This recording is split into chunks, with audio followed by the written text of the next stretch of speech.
So good afternoon, guys. Okay. To our President, Jose Santiago A. de la Cruz, our Medical Director and my personal mentor during residency, Dr. Susana Padilla Campos, our Chief of Clinics and my kumpare, Dr. Eduardo Ezeque, our Operations Head Manager, Dr. Anthony Dolor, parents, fellow doctors, a pleasant afternoon. I am still in disbelief that the year has passed by quickly. Parang kailan langit na on our door. Doc, may pagkain ba kayo? Or Doc, pwede bang tumambay? Pwede bang humangailang sandali? Pwede pong manghingi ng advice? Or Doc, pwede po bang pagsabihan nyo to para mauntog na? On our end, parang kailan lang din tinatanong namin kung yung toxic ba sa inyo ang ka-duty namin. Para we can prepare ourselves to see the rarest cases come to life, so hindi na siya rare, at magkaroon ng bipedal edema sa dami ng patients natin sa ER. 27 strong, that's what you call yourselves. Pero bakit nga ba 27 strong? Kasi kahit toxic, you step up to the challenge, kasi learning pa din yun. 27 strong kasi kahit yung benign rotations nagiging toxic. Pero you can still smile. 27 strong kasi kahit onti lang kayo, you work hand in hand with us to care for our patients. 27 strong kasi kahit na madaming umalis, kahit iniwan kayo ng friends nyo and roommates nyo, you chose to stay with us, trusting us that we would be able to help you in your medical journey. And for that, we would like to say thank you. Onting kembot na lang, you'll have the license numbers attached to the end in your name na. You're a step closer to your dreams. The road may be tough. There will be times you'll be discouraged. There will be times you think it would be better if you postpone taking the exams kasi hindi ka ready. Guess what? We've been there. And somehow, nobody will be fully prepared. What you can do is to do your best in studying, shy away muna from social media, K-drama, pati na din ang Mobile Legends.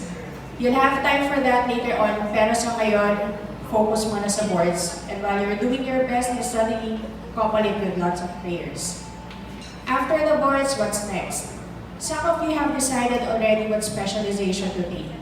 Yung iba, moonlighting, yung iba, vacation.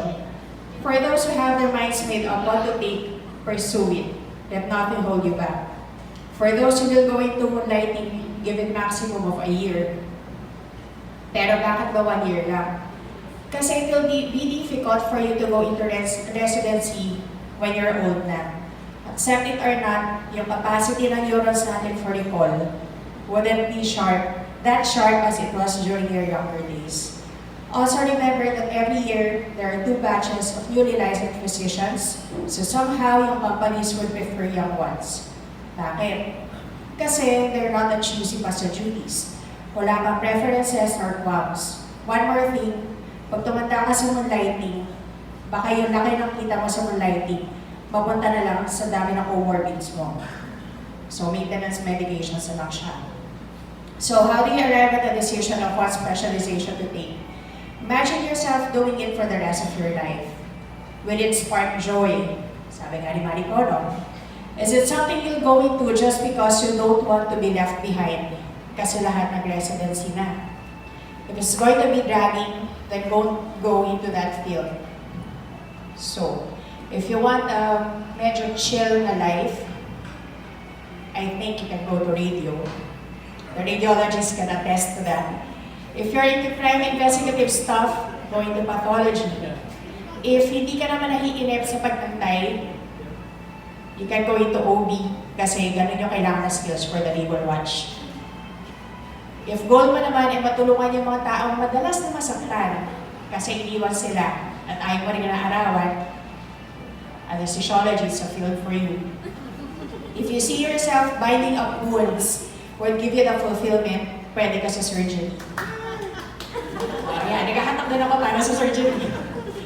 If you see yourself attending naman to the needs of your parents and other relatives in the latter years of their life, be an internist. Now, if sa tingin mo, pasok yung height requirement mo, at pili ng mga pasyente, kalabukan nila.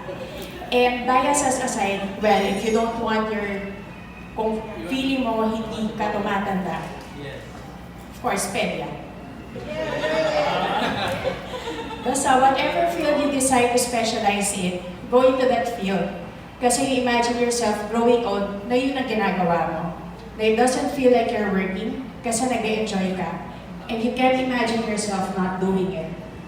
For those who want to take a break, sige lang, but not too long din. Kasi baka mahirapan ka to adjust ulit to the kind of life we have. Alam niya na, mahirap mag-duty pag nagkakaedad. In pursuing your profession, here are some take-home points I'd like to share with you. 1.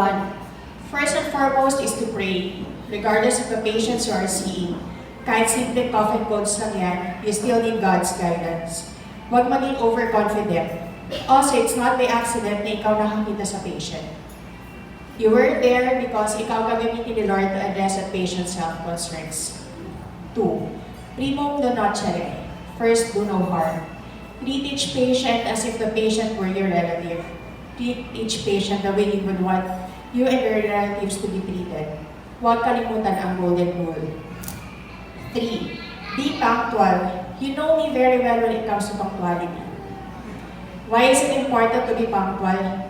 Sabi nga ng dad ko, if you're a minute late, it could cost you your patient's life. Hindi na rin natin pwedeng gawing excuse ng traffic. Norm na siya. Number 4, be patient. A lot of times, yung patients that we encounter mismo ang tuturo sa atin how to be patient. The more that you pray to be patient, the more you'll meet challenging patients. Number 5, bawal ang judger. When you deal with a patient, offer them all the treatment options. Don't withhold information just because tingin mo hindi nila kaya bayaran. Number 6, choose your words when dealing with patients and relatives. Explain their situation in a language that they could understand. Alter the judgment nila most of the time because they're anxious. Huwag iparamdam sa kanila na nakukulitin ka when they ask you to repeat what you just said. Number 7, doctor shaming may be rampant. Maraming entitled patients, and yes, maraming gay Constantino nowadays. But it should never be the primary reason why you put your best foot forward. Dapat welfare of your patient and for the betterment of their condition pa din, your utmost priority as to why you want to do your best. 8. Learn from your colleagues. Pick up the good traits and leave out the bad.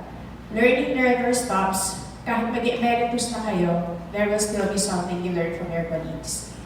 9. Respect everyone regardless of seniority. Huwag maging power tripper. You don't demand respect, you earn it. Your attitude towards your work and your patients is what will earn the respect. 10. Pay it forward. Huwag ipagdamat ang teachings na pinasa namin sa inyo. If selfish ang mentors namin, wala kaming ipapasa sa inyo. Ending nga nga, di ba? So when you teach or when you pass on the baton, please do not expect too much. It's okay to set your standards, pero kanya-kanya pa rin pacing yan. No pressure required. 11. Sometimes you'll be worn out kasi not everyone will appreciate what you've done. But do not lose heart. Hindi ka magiging doktor para lang magpakitang gilas. You're in this profession because you were created and called to be a doctor. Hindi lahat ng gusto maging doktor, nagiging doktor. Ikaw na nabigyan ng chance maging doktor, sasayangin mo ba? Susuka pero hindi susuko. Ika nga. Lastly, just because tingin mo may mas narating na yung batchmate mo means you're inferior. There is a time for everything and you all have your own seasons. Yung iba, season nila to excel. Yung iba, may kailangan pa i-mold sa kanila, kaya season nila to go through challenges to develop the character for them to become a better physician. Yung iba naman, ang season nila is to focus on their families. Each one has his or her own season, so it's pointless to compare yourself to others. Sa mga nangako na babalik for residency, fulfill that promise. Mahirap umasa tapos hindi naman babalikan. As you step out of the hospital and go back to reality, aral, tulog, guilty, repeat. I want you to know that your Manila Med family is rooting for you and will always be proud of you. Sa pinaka-toxic na batch of interns that I've encountered so far, congratulations 27 strong and see you soon.